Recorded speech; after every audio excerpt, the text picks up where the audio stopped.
के हवाले से आपको वहाँ खबर ये पहले बता दूँ, जो फिर सुप्रीम कोर्ट के फैसले की भी हुक्म अदूली है, तौहीन अदालत भी है और फिर बहुत कुछ है। पहली खबर आपको दे दूंगा, इलेक्शन खतरे में है। ये खबर आपको दे रहा हूं, कोई खिलाफ वर्जी नहीं कर रहा कानून की। इलेक्शन खतरे में है। इलेक्शन, वो सियासी जमात जो अपने आप को इस वक्त समझती है कि उसके लिए सारे रास्ते क्लियर हैं, जो समझती है कि इस वक्त सारा मैदान उसके लिए सजाया गया है, जो समझती है कि अदालतों से लेकर इंतजामिया, इलेक्शन कमीशन से लेकर रिटर्निंग अफसर सब कुछ उनके लिए है। लेकिन ऐसा इस इलेक्शन में कप्तान की मकबूलियत सबसे बढ़ के सबसे आगे नंबर 1 कप्तान की मकबूलियत है। और तीसरी खबर यह है कि लाडले की जमात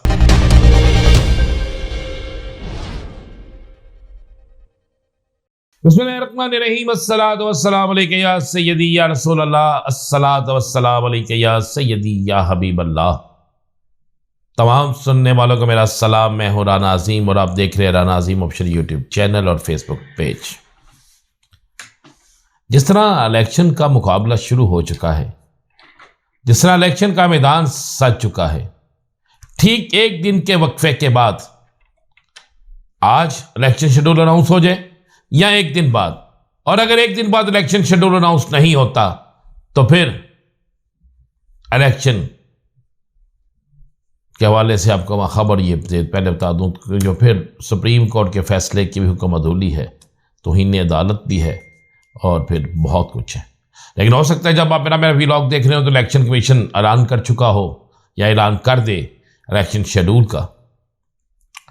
लेकिन मैं जो खबर आपको देने जा रहा हूँ, खबर ऐसी खबर है कि जिसके बाद कई सियासी जमातें परेशानी में मुब्तला हो। अब चूंकि मुकाबला भी शुरू हो चुका है ना, अब मुख्तलिफ सियासी जमातों के बहुत से लोग जो हैं वो यूट्यूब पे आ गए हैं, बहुत से लीडर यूट्यूब पे आ गए हैं और कोशिश कर रहे हैं कि किस तरह सोशल मीडिया पे अपनी जीत को, सोशल मीडिया तक अपनी जीत को बना लें।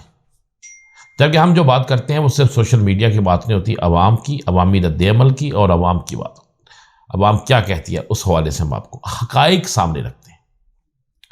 एक छोटी सी मिसाल बता दूं कि एक गांव में पंजाबी की कहावत है कि पिंड च एक चौधरी सी, तो चौधरी नूं पूरे पिंड ने कहा कि जनाब चौधरी साहब तुसी इहो एक पिंड दा चौधरी, तुहानूं बनना चाहिए ये जिन्ने पिंड इर्द गिर्द ने ना पूरे शहर दे और पूरे जिले दे सारे दा चौधरी, तो लिहाजा असीं फैसला कर लिता तुसीं सारे पिंडां दे चौधरी हो। वो बेचारा चौधरी सारा दिन बैठ के लोगों को खुआंदा पिआंदा रहता है, कभी किसी अफसर की कभी दावत कभी करा।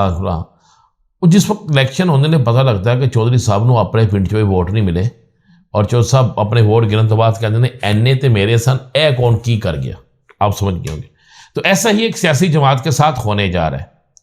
वो सियासी जमात जो अपने आप को इस वक्त समझती है कि उसके लिए सारे रास्ते क्लियर हैं, जो समझती है कि इस वक्त सारा मैदान उसके लिए सजाया गया है, जो समझती है कि अदालतों से लेकर इंतजामिया, इलेक्शन कमीशन से लेकर रिटर्निंग अफसर सब कुछ उनके लिए है। लेकिन ऐसा इस इलेक्शन में कोशिश के बावजूद भी पहली दफा अवामी रद्द-ए-अमल के आगे ये सब चीजें फेल हो जाएंगी। पहली खबर आपको दे दूंगा, इलेक्शन खतरे में है। यह खबर आपको दे रहा हूं, कोई खिलाफ वर्जी नहीं कर रहा कानून की। इलेक्शन खतरे में है। वजह क्या है यह आपको बयान करूंगा। मुझे यकीन है सुप्रीम कोर्ट पर, लेकिन हालात के मुताबिक इशारा भी दे रहा हूं कि इलेक्शन खतरे में है। दूसरी खबर यह है कि कप्तान की मकबूलियत सबसे बढ़ के सबसे आगे नंबर 1 कप्तान की मकबूलियत है। और तीसरी खबर यह है कि लाडले की जमात पिट गई। लाडले की जमात पिट गई है। इलेक्शन खतरे में 3 वजूहात आपको बयान कर रहा हूं। किसी को इन वजूहात से एहतराफ हो, एहतराम है उसका, एहतराफ ना हो तो मेहरबानी। पहली वजह, सबसे बड़ी वजह, तमाम सियासी जमातें बिलखसूस लाडला, बल्कि मैं उसे कहूंगा अनोखा लाडला, क्योंकि उसके लिए सारे रास्ते खोले जा रहे हैं। अनोखा लाडला जिसे बाहर से लाया गया, अदालतें दरादर इस तरह फैसले कर रही हैं जिस तरह इंतहाई कोई नहीं। सब कुछ हो रहा है, उसके बावजूद अनोखे लाडले की सियासी जमात के हवाले से जो सर्वे सामने आ रहे हैं, जो अवामी रद्द अमल सामने आ रहा है, वो ये है कि ये अनोखा लाडला खुद भी अगर इलेक्शन लड़ता है, जबकि इलेक्शन लड़ने के अभी तक उन पर नाहली की तलवार लटक रही है, जितना मर्जी ये कहते रहे, अगर ये इलेक्शन लड़ता है तो ये भी हारता है और इसकी जमात भी बुरे तरीके से पिटती है। एक रीजन ये है। दूसरी, सिक्योरिटी के मसाइल इंतहा से ज्यादा बढ़ चुके हैं, हमारे जवान शहादतें ले रहे हैं।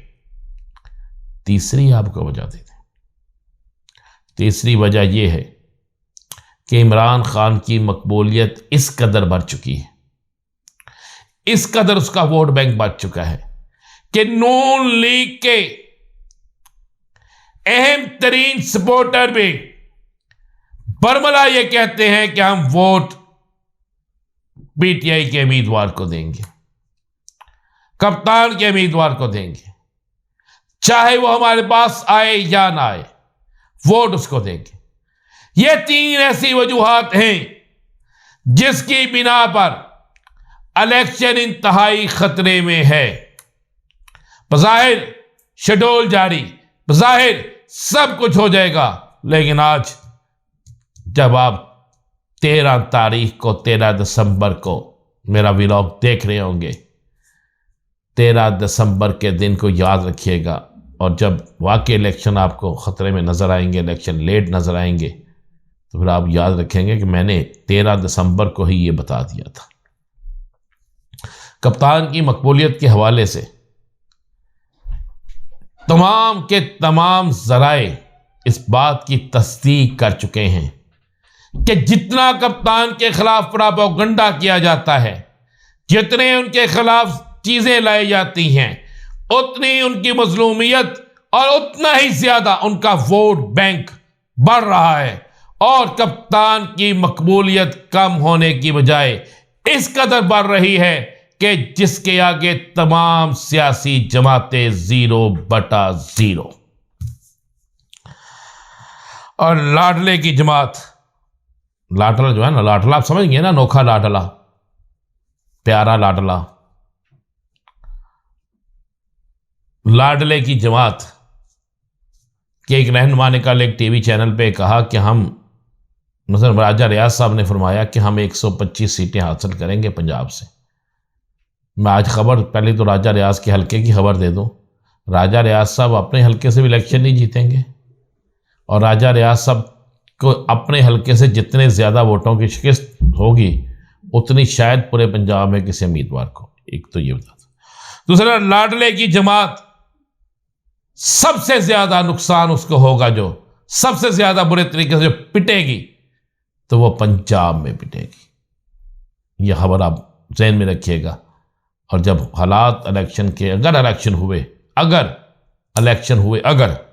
मैं अगर का लफ्ज़ बार बार इस्तेमाल करता हूँ, तो फिर आप ये मेरी बात नोट कर लीजिएगा और रिजल्ट वाले दिन ज़रूर मैं भी याद दिलाऊंगा और आप भी देखते रहिएगा। इजाज़त दीजिए, अल्लाह हाफिज़।